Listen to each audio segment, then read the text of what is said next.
I think that the green economy is really a hypothesis today. It's a way of reformulating an economic development strategy for different regions in the world, sort of replacing the previous paradigm of structural adjustment and market liberalization to a more investment-based, public investment-based economic strategy in green sectors. Is it more an answer of the need of the West than of the context of Africa or Latin America? No, I don't think so. I think the environmental challenges that it tries to address are truly global, and it's in many ways hitting poor countries much more than the West. But it's also an opportunity in many ways for emerging economies and developing countries to find new niches in the global marketplace. For instance, biofuels, green chemicals, food. What are the global challenges now?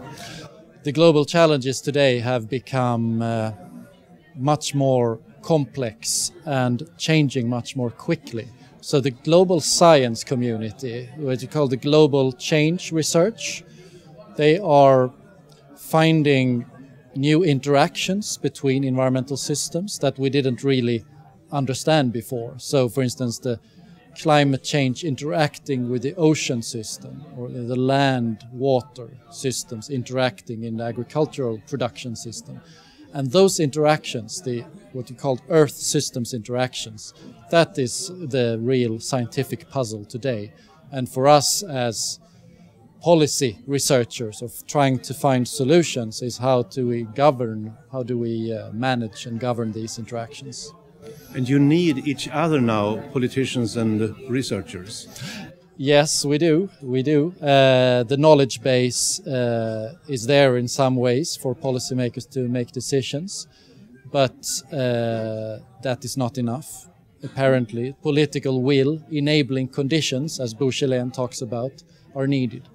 And of course, as researchers, we need policymakers and politicians because, we need the funding, we need the opportunity to work globally, we need the arenas where we can present our results so that they keep an interested audience for our work. But also not just an audience, but also helping us set the questions and set the agenda for what questions do we ask in the research. And what will Stockholm Environmental Institute concentrate or focus on now for the next coming years?